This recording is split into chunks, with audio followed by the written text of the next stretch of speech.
We created a destination restaurant. As much as the local community supports us, we have quite a few people that travel, from across the state just to come here to eat and turn around and drive home. So that's kind of, flattering that we've achieved that success over the years.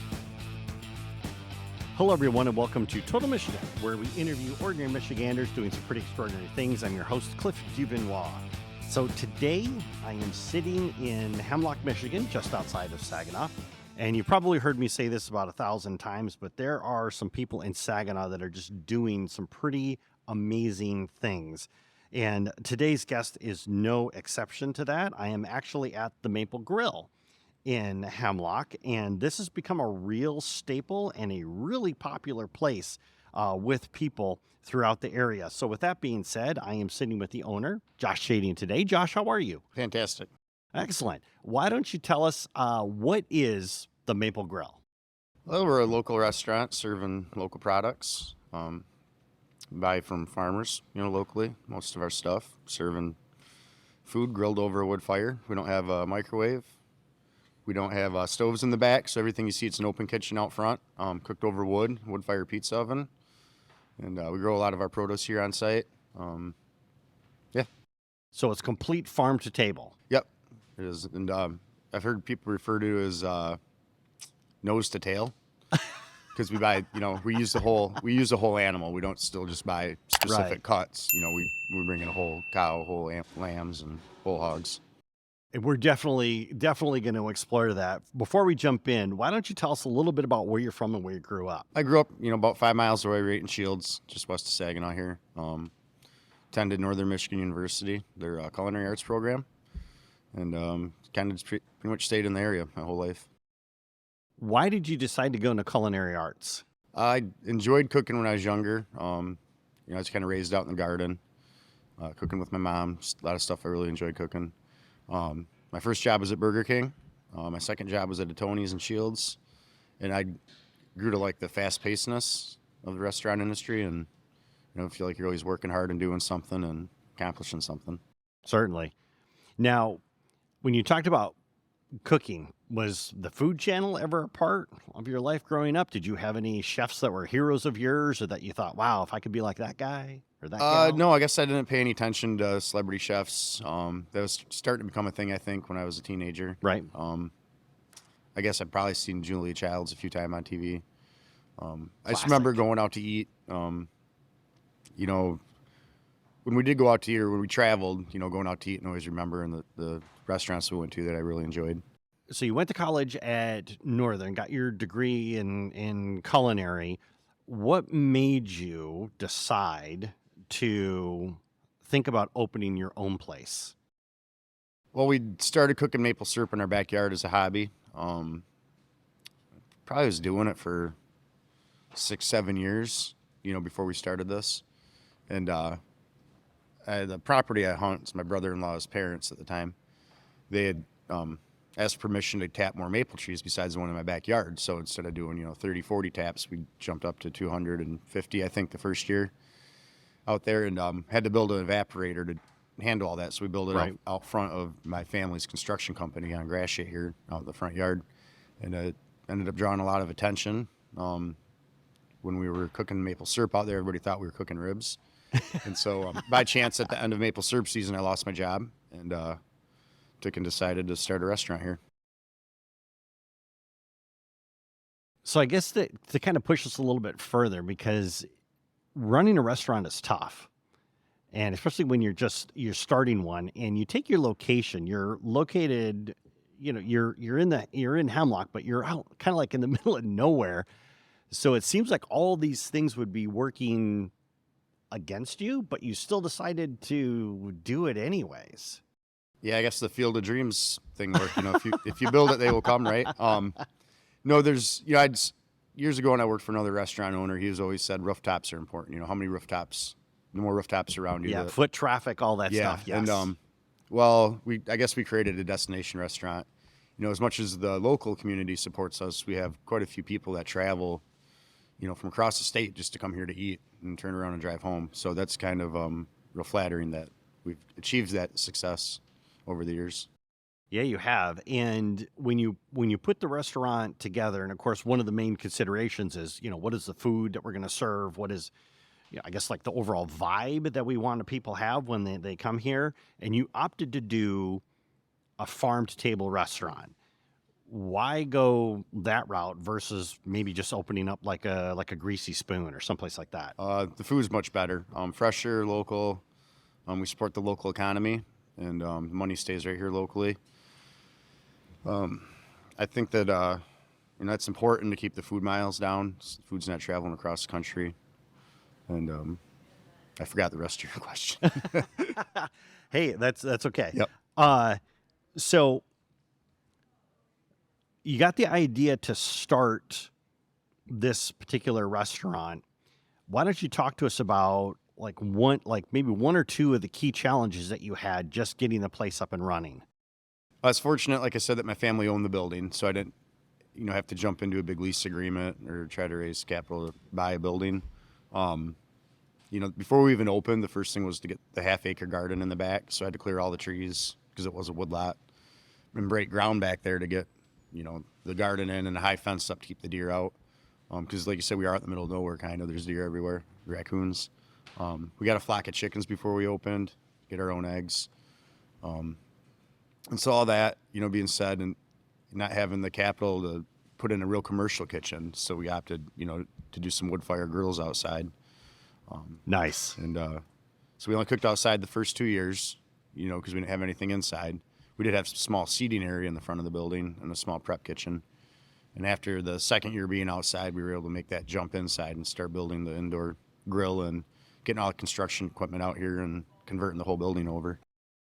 It's interesting when you say that. I was thinking about the saying that I heard many moons ago is when you don't have money, you have ideas.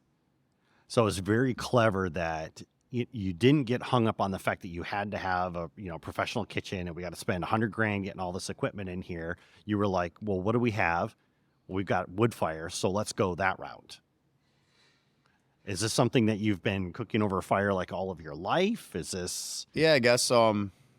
Especially once I became an adult, bought a house, our grill was always just a regular charcoal grill. Never owned a propane grill, and so I was always too cheap to buy charcoal. And we got a small woodlot in our backyard, so it was always just picking up sticks and cooking over wood. And really, how it transitioned into what we do right now. Nice. And so your restaurant opens up, and one of the things, of course, is getting people to come here. And there seems to be like almost like two groups of people that would come. You got those that just find you, and but then there's others that have heard about you, seen you online. How did you start going about marketing your restaurant to get people to come out? Well, just word of mouth. Like I said, we were on the side of the road, so we had a lot of traffic driving by. But really just word of mouth. I was against Facebook out of the gate. So I had a hard time jumping into doing Facebook to push the restaurant. And I guess Facebook's probably been the biggest influencer on getting the word out there. Free advertising. I've always kind of made it a point we've minimally advertised. We got a church bulletin ad we do every year. I've only done one billboard just kind of for fun. Right. Because the local sales rep for the billboard company eats here regularly. And that's just kind of been it, taking care of the people that have taken care of us and giving back to the community. But yeah, it's just been a ton of fun. When I was here having dinner the other night, I sat next to this couple, Jeff and Lisa, and they were saying that they found this place because they drove by and saw you out there cooking. And they were like, we should stop in there and see what it is that they're doing. When you talked before about a lot of that drive-by traffic, do you find many people that have come here that have driven by, seen you, and said, hey, let's turn around and check this place out? Or weekly, I talk to people that have been like, I've been driving by here for years, finally came in. I don't know if we just put a trailer out front that we store our potatoes in, and we had that trailer wrapped with the logo on it. And so it's kind of our cold storage trailer right now, but it's also a beer trailer. So I think that in the past few months has helped out quite a bit. Because we've never had a sign out front. It's always just been a building with a grill out front. And we finally got a real sign on the front of the building that's illuminated just a few months ago. Right. And I guess the local sign guy that owns the company we got it from years ago, he said, I'll never sell you a sign. He's like, you don't need it. And he's like, your stuff's good. You're going to do good by word of mouth. My thing has always been, grow real, slow progression and not. Right. I never wanted to grow too fast. Right. And it says something too that you create this restaurant. It's farm to table, and you've just been so successful. I mean, you've been here longer than a decade. And what are some of the things that you would attribute that success to? Well, I guess just hard work. Giving back to the community. The more you give, the more you get. So we try to give back as much as we can. That just working hard, staying debt free on the whole thing. Not taking out loans to move forward. Even better. Yeah, just picking away at it. Put the money back into it when we can. Not paying myself for years. Just getting by, and we've gotten to a point where I think we're pretty good now. Nice. For our audience, we're going to take a quick break and thank our sponsors. When we come back, we're going to talk to Josh a lot more about the Maple Grille, the menu, and what you can expect when you come here. We'll see you after the break. Hey, if you are enjoying these great interviews, just take a moment and go to totalmichigan.com/join, and you can get these episodes sent directly to your inbox, because there's a lot more great stories coming. See you there. Hello, everyone, and welcome back to Total Michigan, where we interview ordinary Michiganders doing some pretty extraordinary things. I'm your host, Cliff Duvernois. Today, we're talking with Josh Schaeding from the Maple Grille, just outside of Saginaw.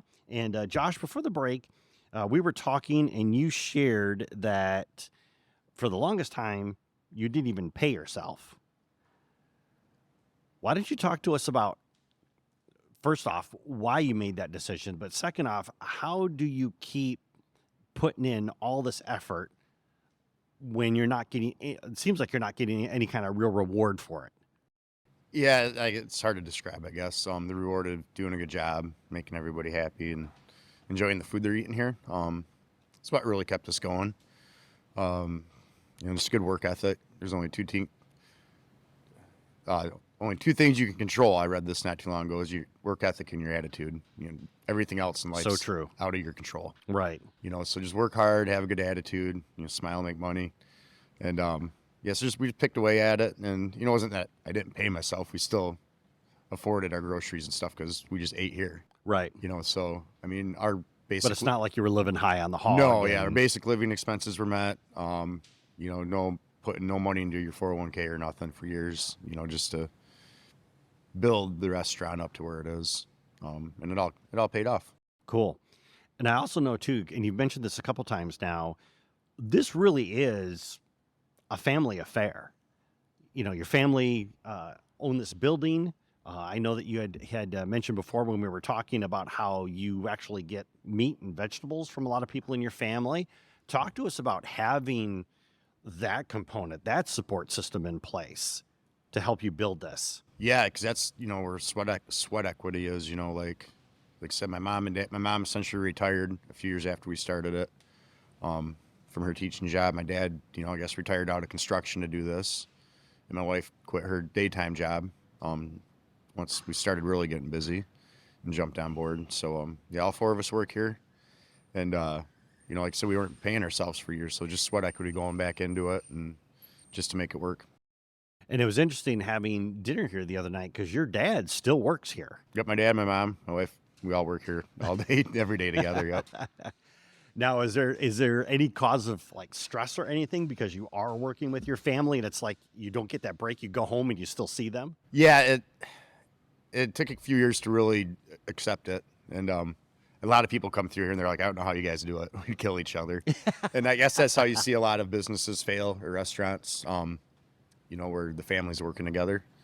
And some people need that separation, but I guess we excelled over the years by doing it. Not that there hasn't been any fights, but yes. Yeah, but they've gotten a lot less frequent. When you're talking about, like, let's say meat, for example, you were talking about how you buy the whole cow versus just buying steaks.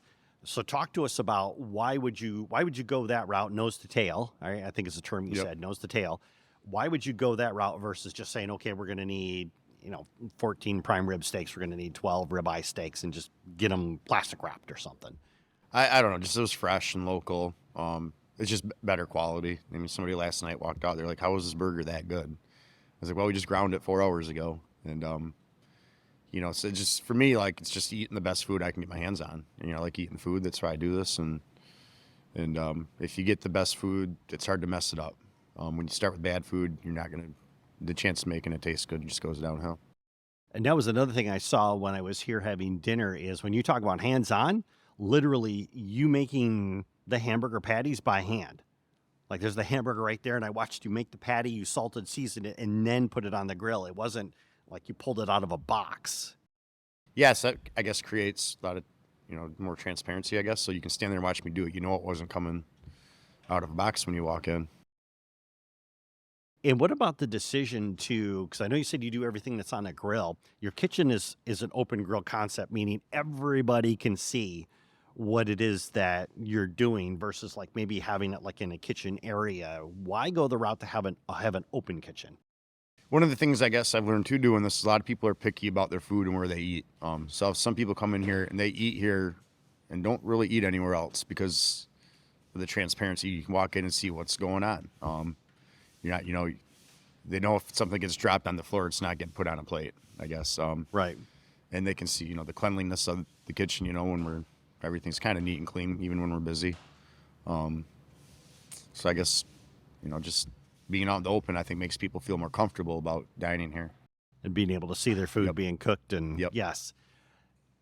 Another thing that that popped up to me is that looking at your menu. So first off, your menu is on a chalkboard, which means you can change it whenever you want. Yep. So why that? Why not print out a menu? Why go the chalkboard route? So we are a counter service restaurant, and it just out of the gate made it easier on staffing, needing less, people to get started with. And, so I guess because of the way we run out of menu items, like today I just got 14 filet mignons and 16 ribeye steaks. If we had multiple servers out waiting on tables, especially with before the handheld, computers that they take to the tables in most restaurants now, you could easy to oversell stuff, and so that was our concept out of the gate, was to be a counter service restaurant with a chalkboard, so that when we run out of those 16 steaks, we can just erase it right away. And once we upgraded to the point of sale system, it kind of even made it easier, because then we could put the quantity in for the day, which makes it easier for somebody ordering online. So if we wanted to do now this route, we could have servers walking around taking orders. But we just decided to stay counter service. It's kind of been our thing from the beginning, and we'll continue to do it. And I noticed too, when you've got your steaks up there, you actually have it numbered as to how many steaks you have left. And when they're gone, they're gone. Yep, exactly. Now, what about the pricing for this? Another thing that made a huge impression on me. Your prices are really reasonable for this. Looking at the board, I thought the family of four could easily come in here, have a nice meal, and not go broke while doing it. You could charge a lot more, but you don't. Why not? And partially the area we're in, I don't want to outprice myself, but out of the beginning was about making it affordable for a family to afford to come out. I feel like, we're pretty close to competing with even a lot of fast food places.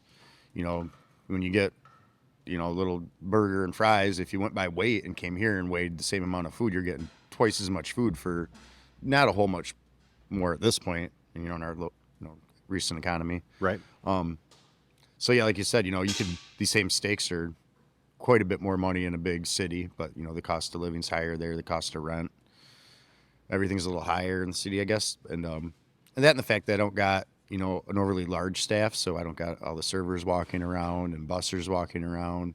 So you have slightly less overhead, yeah. Yeah, I do have a little less overhead, to an extent, but I make up for it, by having, how many restaurants pay gardeners. So we have. Oh, interesting. Yeah, we have gardeners employed. And we're hands-on with a lot of things we do, so I don't necessarily have to pay for a lot of this. I guess, extra stuff that we do behind the scenes. We take care of ourselves instead of paying somebody else to do it. But so for the most part, yeah, our overhead we keep down in certain aspects, but a little higher on the other end. So there's a lot of vegetables I could probably actually buy cheaper than we grow them, just due to labor, labor dollars. Sure. And why is it important for you to have most, if not all, of your ingredients, your food, your meats, whatever it is, come from Michigan, versus like, maybe saving a buck or two and getting something delivered from California? Okay, yeah, it's always right back to the freshness of it. Keep the food miles down. Which is a term I've never heard before, food miles. Yeah, so you fill semi-loads of food and drive it across the country, and that adds to the cost of it. Even though we do all of our own hauling of the animals and stuff, and moving stuff around, and bringing the vegetables in and washing them. The price probably equals about out. As far as dollars go. But overall, it's better for the environment, keeping the food miles down. Certainly. And then how do you make the decision about who you're going to buy produce from, who you're going to buy meat from? How does that process work? It's really whoever's got stuff ready and available. We just jumped off my Uncle Matt's farm and onto another local farmer with his beef because he had nothing ready to go. So, I'd cycle through, a handful of different suppliers and, in the area just based off what they have available. Interesting, because you said Uncle Matt's farm. So is that another aspect of your business that your family contributes to, is the fact that they're farmers in the area, whether it's beef or whether it's vegetable? Yeah, I mean, that's just a big part of it. Like I said, that's how I was raised. Not that I grew up on a farm, but my family had a farm, my mom's side of the family. And so, they were heavily involved in the 4-H. So, I mean, my whole life, I've always been eating local beef and local pigs and stuff. That's just what I was raised on. And so I notice the difference when I go out to eat, on the quality of some of the stuff. Amen to that. Yep. Amen to that. Before you made a comment about community and the importance of investing into the community, why is that important? I guess it just shows you care. They support you, you got to support them back. And, we do quite a few fundraisers for, local Hemlock events or 4-H events and clubs. And, a lot of gift certificates for silent auctions for fundraisers, Oh, nice. Yeah, I mean, you'd actually be surprised at how many fundraisers are going on every week once you start getting approached for gift certificates. Well, I can imagine on the flip side, if somebody gets a gift certificate from you for their silent auction, they're going to tell their friends who are all running their nonprofits, and they're like, "Oh, love the Maple Grille. Yep. I have a certificate from them." So you're probably getting hit up quite a bit. Yeah, quite a bit, yep. And then one aspect of this, and as a business owner, you got to love this. You've had people coming here for well over a decade. I referenced before the couple that I was talking to the other night that have been coming here since 2011. How does that make you feel, knowing that these people love what it is you're doing so much that they're willing to come back sometimes week after week, at least once a month, for decades? Yeah, I guess that's why we keep doing it, because they just keep coming back. And over the years, I've done a lot of wedding showers, weddings, and then baby showers, for the same family, the same person. I'm watching, at this point now, I've watched a lot of people grow up, a lot of kids grow up into adults, and now I'm starting to employ some of them, which is kind of, kind of fun. They've been coming here to eat for years, and now they're working here as, their high school job. If somebody is coming here, first off, what I would like to do is I would like to explore what it is that they can expect. Like, somebody's never heard of the Maple Grille before. When they walk through those doors, what can they expect? First, you get hit with the smell. Yes, the smoke, you do. Yep. The smoke in the air, the smell of the meat cooking, brings back, I think we touched on it before, a primal thing. Like, even vegetarian walks in there like, oh man, it smells great. And all they're smelling is meat cooking. Right. And even though they don't eat meat, because it's something, ingrained in us as humans, that when you smell the fire, thousands and thousands of years ago, is associated with food and warmth. So it just brings back, just something inside you that you can't describe. Then after that, you walk in and you walk through our doors, and it's a counter service restaurant. Order at the counter, chalkboard's there, grab a drink, have a seat, sit down, we bring it to you. A lot of people don't, when they go out to eat, especially, they look at them, they want to be served and waited on, and we're not that style of restaurant. Right. A lot of times if you have a problem with your food, you got to walk back up to the counter. You need another beer, you got to walk back up to the counter. We keep the to-go boxes out here so people can grab them, if we're running short-staffed or just, really busy. So those are the few things, you come in and expect that you might want to look at the menu before you come. So you got, 1 or 2, 3 choices that you want to eat, because you might get here and something might be gone by the time you get here. Yep.